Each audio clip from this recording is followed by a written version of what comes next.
Para sahabat Suyanto.id dan juga para pemirsa, kita ketemu lagi dalam channel pendidikan kita Suyanto.id. Ini merupakan sebuah channel yang sengaja dibangun untuk berbagi pengetahuan, ilmu, dan juga untuk belajar sepanjang hayat secara bersama-sama.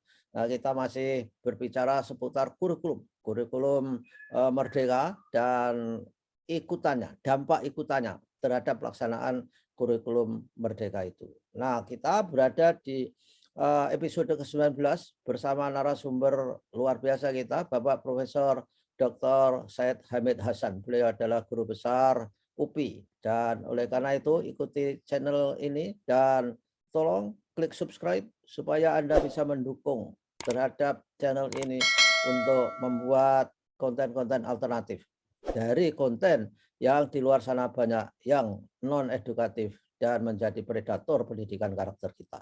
Assalamualaikum warahmatullahi wabarakatuh, Prof. Hamid. Waalaikumsalam warahmatullahi wabarakatuh, Pak Yanto, dan juga para pendengar, para penggemar Suyanto.id. Oke. Selamat pagi.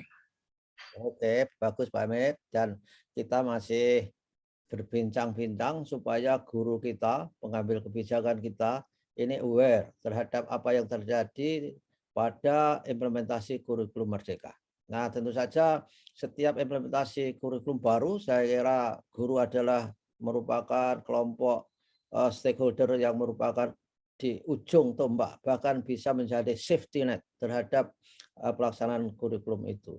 Sukses dan tidaknya, saya yakin guru akan ikut berkontribusi. Gimana Pak Hamid? Supaya guru kita itu ready to implement, siap untuk melaksanakan kurikulum Merdeka itu.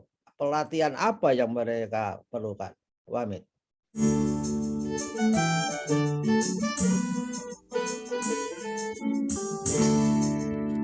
Ya, ini benar Pak Yanto, apa yang Pak Yanto katakan bahwa guru harus dilatih dan itu adalah hak guru.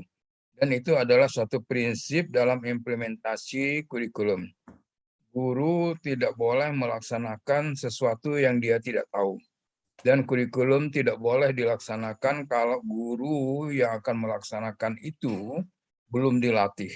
Jadi itu suatu prinsip implementasi kurikulum yang sangat-sangat mendasar dimanapun. Kurikulum itu apakah dia dikembangkan di tingkat nasional, apakah di tingkat negara bagian seperti Amerika, ataupun bahkan di tingkat sekolah sekalipun. Guru yang tidak ikut, guru yang bukan menjadi pengembang kurikulumnya, maka ini hanya pada level sekolah. Kalau ini sudah tidak ada di dunia ini, karena di Inggris sudah hapus, di Australia mulai hapus. Para pengembang kurikulum itu tahu persis apa yang dia lakukan. Hanya sekarang kita kebanyakan adalah kurikulum nasional, termasuk Inggris, termasuk negara-negara lain, Finlandia juga. Nah, di situ masalah besar adalah di dalam masa implementasinya, dan di dalam implementasi ini posisi guru menjadi sangat-sangat penting, sangat kritikal. Kalau guru-guru itu tidak tahu dan tidak paham dan tidak mampu melakukan perubahan yang dibawa oleh sebuah kurikulum baru, maka sebetulnya guru tidak bisa melaksanakannya. Nah, itu maka pelatihan itu adalah hak guru. Jadi guru kalau tidak dilatih, sebetulnya dia bisa mengatakan, maaf, saya tidak dilatih dalam kurikulum ini dan saya tidak mampu, saya tidak tahu, dan karena itu maka saya tidak akan melaksanakannya. Ya. Harusnya itu adalah hak guru. Gitu. Ya. Jadi guru boleh mengatakan seperti itu, Pak Yanto. Ya, dan mengatakan itu bagi guru berat Pak Ahmed. Yang yang bisa dikatakan adalah oke, saya laksanakan dan saya pura-pura mampu, kan begitu. Jadi oleh karenanya saya kira pelatihan itu sangat esensial bagi guru untuk melaksanakan kurikulum Merdeka yang sedang dan akan sebentar lagi dilaksanakan walaupun secara opsional, walaupun sukarela, tapi nyatanya sekolah-sekolah memilih untuk melaksanakan walaupun mereka belum paham 100% atau 95% karena ada insentif-insentif finansialnya saya kira dan ada perlakuan spesifik bagi mereka yang melaksanakan. Nah, gimana Pak Hamid?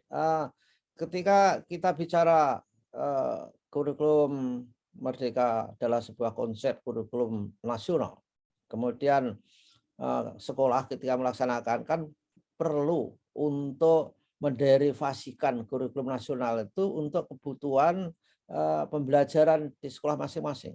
Apa itu yang dilakukan? Apakah sama dengan KTSP, kurikulum tingkat satuan pendidikan? Untuk kurikulum merdeka apa ini terminologinya Pak Hamid?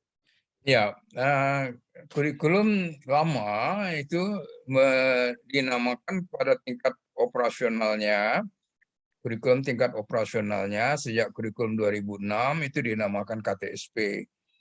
Karena itu maka waktu kurikulum 2013 juga istilah itu dipakai untuk tidak membingungkan lapangan, ya.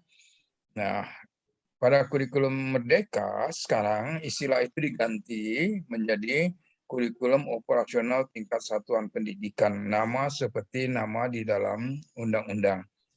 Jadi itu sebetulnya isinya adalah sama dengan KTSP juga, ya. Jadi guru sekolah di situ harus memuat merancang apa yang ada di dalam kurikulum nasional menjadi kurikulum tingkat satuan pendidikan. Nah, umpamanya di situ kan di dalam kurikulum sekarang ada proyek. Kegiatan proyek itu diambil melalui tema-tema yang berkenaan dengan profil pelajar Pancasila itu. Ada 8 tema itu. Kan kemudian satuan pendidikan bisa memilih tema mana yang akan dia kembangkan pada satu semester. Dengan demikian artinya bisa ditentukan itu pada awal tahun, apakah itu untuk 1 tahun, apakah itu untuk 2 tahun, dan sebagainya itu juga. Nah, itu bagian dari KTSP, KOSP, ya, kurikulum operasional satuan pendidikan yang harus masuk.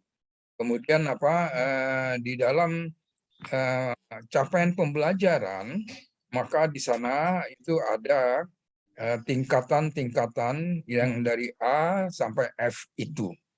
Ya, walaupun di dalam pedoman itu dikatakan juga bahwa bisa saja orang katakan SMA kelas 10 yang harusnya E, tapi bisa saja D. Karena nah ini kan juga harus ditentukan. Artinya dengan demikian sekolah harus bisa menentukan kalau dia masih D, kapan dia bisa menjadi E. So ini harus segera. Dengan demikian artinya harus ada pembelajaran khusus agar anak bisa segera mencapai E. Jadi nah, ini harus ada di dalam KOSP. So kalau tidak nanti itu repot.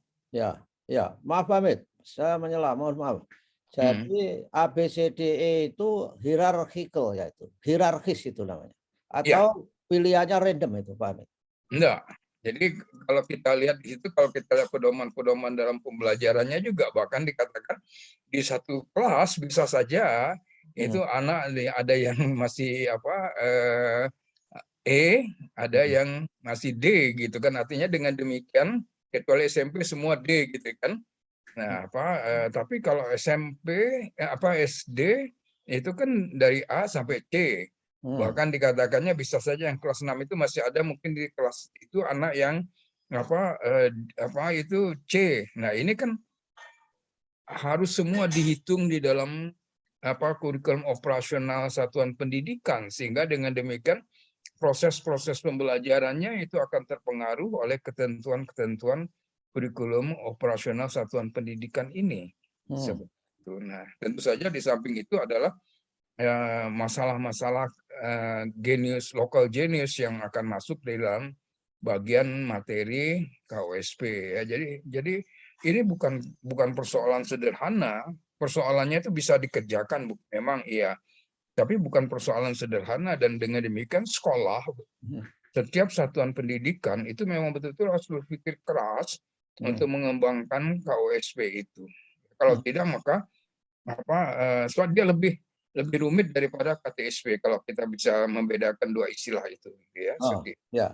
Jadi bukan kesimpulan, kenyataannya sekolah ketika IKM melakukan implementasi kurikulum merdeka, kata Pak Hamid tadi harus bekerja keras. Tapi kan harus ada embel-embelnya, Pak Hamid. Bekerja Hmm? keras dan benar.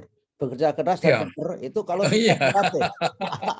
Kalau kerja keras sekarang sudah kerja keras, Pak Yanto. Iya, kerja keras dan benar.